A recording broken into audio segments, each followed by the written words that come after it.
I want to work through a set of power and drag problems. We're going to start where we know our best L over D, because that's where 50% of the drag is parasite and 50% of the drag is induced. So it gives us a starting point that we could determine for any airplane with a series of flight tests. So we're given L over D max of 6.1 at 60 knots. If the airplane weighs 3,000 pounds, we can determine total drag, because lift over drag is going to be the 3,000 pounds divided by the L over D ratio, 6.1, so it's going to give us 492 pounds of total drag. At the best L over D, we know that one half of that drag is induced and the other half is parasite, so we just take the 492 divided by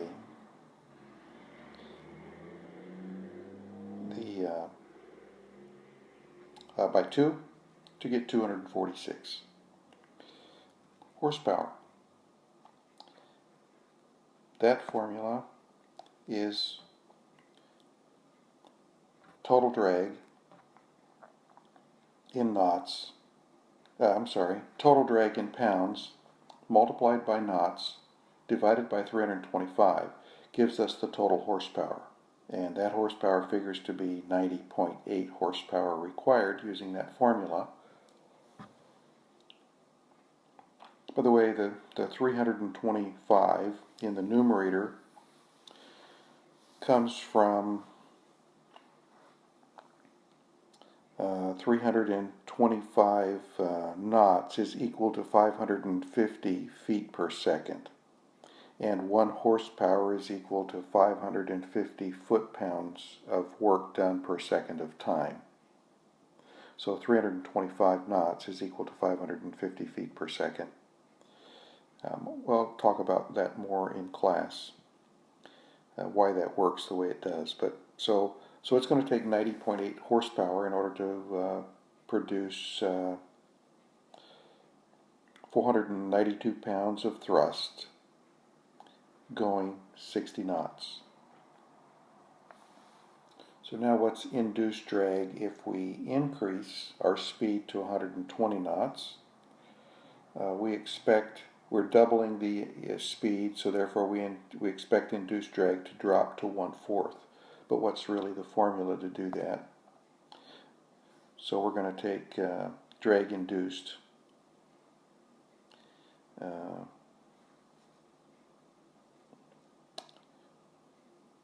So the formula there is drag induced for condition 2 is equal to the velocity, the original velocity, divided by the new velocity. So the difference in velocities there, not the difference, but the ratio of the velocities, old velocity, which is 60, divided by new velocity, which is 120. Square that. Multiply that by 246, and you're going to get 61.5, which is 1/4 of 246. For the next problem, drag parasite, the formula just reverses the two velocity numbers. So now we have velocity, the second velocity, divided by the first velocity, square that, multiplied by the parasite drag at the original velocity.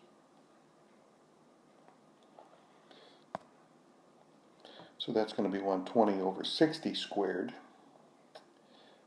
which is going to give us 2. 2 squared is 4 times 246. So the total drag at double the speed is going to be 4 times greater than the drag was at the original speed. So total drag now is simply the sum of both induced and parasite. So total drag is equal to the 61.5 plus the 984, or 1,045.5 pounds of drag at 120 knots.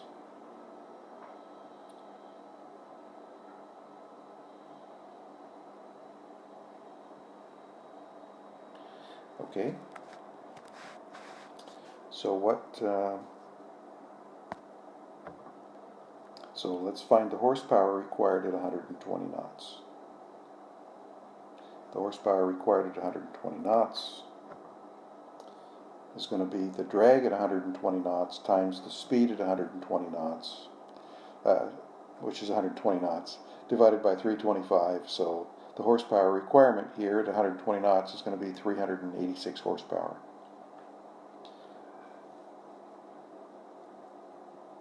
So if we double the speed, the horsepower more than doubles.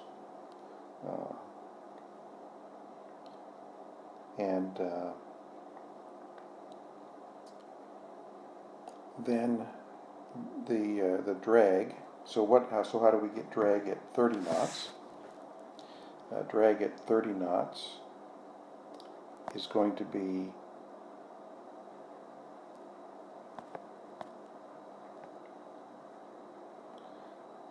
well, let me see. First of all, 30 knots is 1/2 of the original problem where we had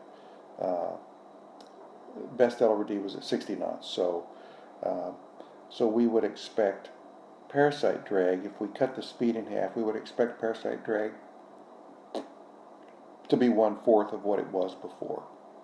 And so to get parasite drag, we're going to take the original speed and divide it into the new speed, square that value,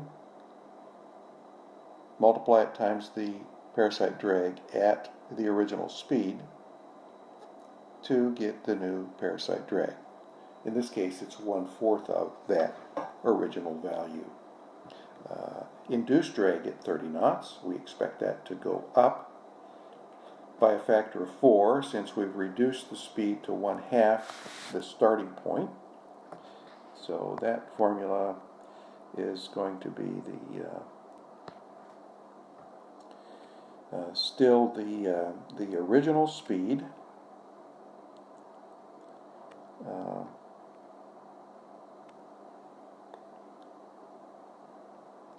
divided by the new speed for induced drag. We expect it to go up, so that number squared, we expect it to go up by a factor of 4. So the induced drag is going to be 4 times the original 246 pounds of induced drag at 60 knots, so 984 knots. And the total drag at 30 knots then is going to be the sum of those two drags.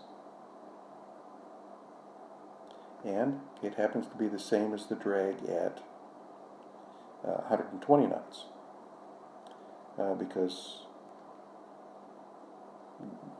the drags just basically flip-flopped. When we cut the speed in half or when we double the speed, the drags just flip-flop.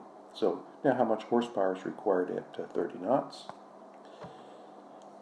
Well, it's the drag times speed divided by 325. So at 30 knots, we only require 96.5 horsepower to produce the 1,045 pounds of thrust. So at 120 knots, that value was well in excess of 300 horsepower.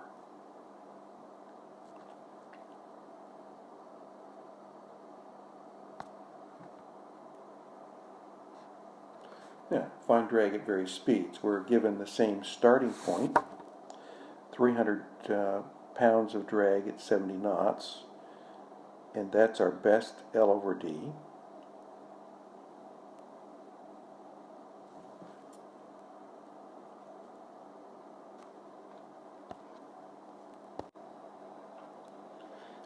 Actually, this isn't quite the same starting point. In this problem, the best L over D gives us 300 pounds of drag, but that speed is occurring at 70 knots. in the previous set of problems, that speed occurred at 60 knots. So this problem is a little different. But if our best L over D is at 70 knots, and we have 300 pounds of drag there, 150 pounds of that drag is induced, and 150 pounds of that drag is parasite. So induced drag, we're going to get, at 50 knots then, we're going to take the ratio of the new speed to the old speed and square that. So drag induced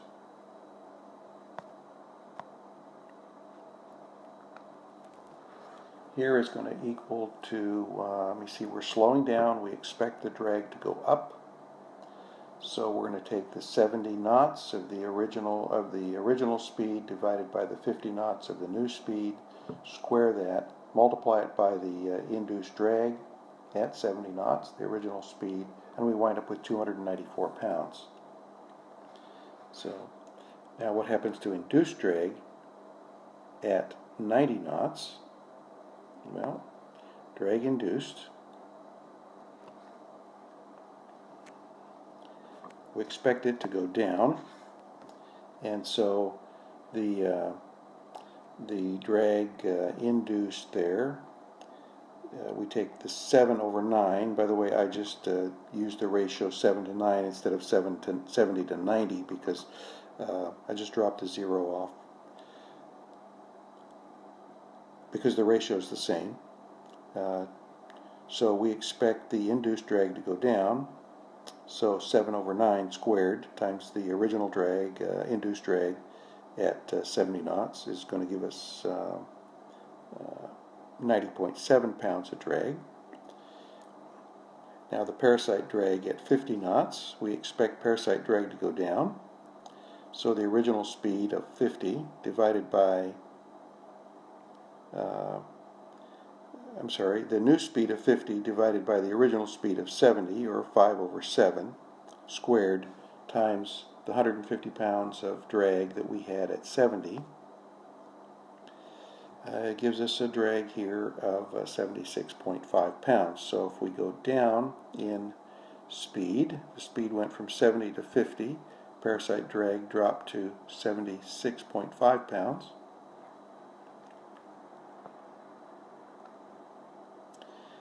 And now what happens to parasite drag as we increase the speed from 70 to 90? Well, we expect parasite drag to increase with the square of the speed change. So that's going to be 9 over 7 squared times 150 pounds of drag that occurred at 70. It's equal to 248 pounds of drag. So now, how much? What's the total drag at 50?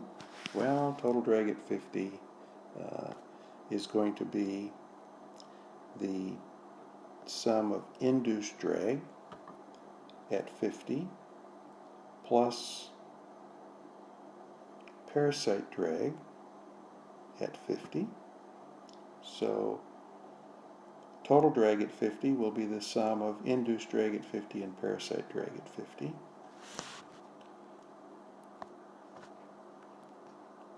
So 294 plus 76.5, 370.5 pounds.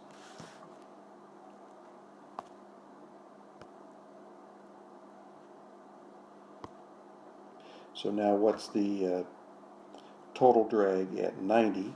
Well, that's going to be the sum of the induced drag at 90 plus the parasite drag at 90. So it's going to be the sum of those two numbers,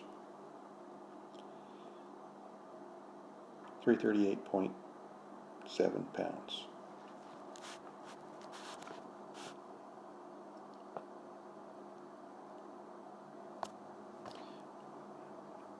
So now this is the same problem. We have total drag is 300 pounds at 70 knots, therefore induced drag is 150 pounds and parasite drag is 150 pounds at 70 knots. So total drag at 70 knots is going to be 300 pounds. Total drag at 50 knots we figured on the previous page, and total drag at 90 knots we figured on the previous page. So now we can simply carry those across. Just copy the numbers from the previous page. So find horsepower at 70 knots. Well, we have 300 pounds of drag multiplied by 70 divided by 325 gives us 64.6 horsepower required. How much horsepower is required at 50 knots? Well, that's simply going to be the drag at 50 knots times 50 divided by 325, so that requires 57 horsepower.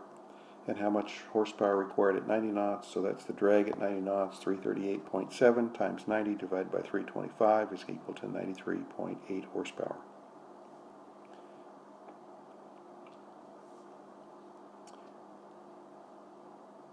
And that concludes this particular set of problems.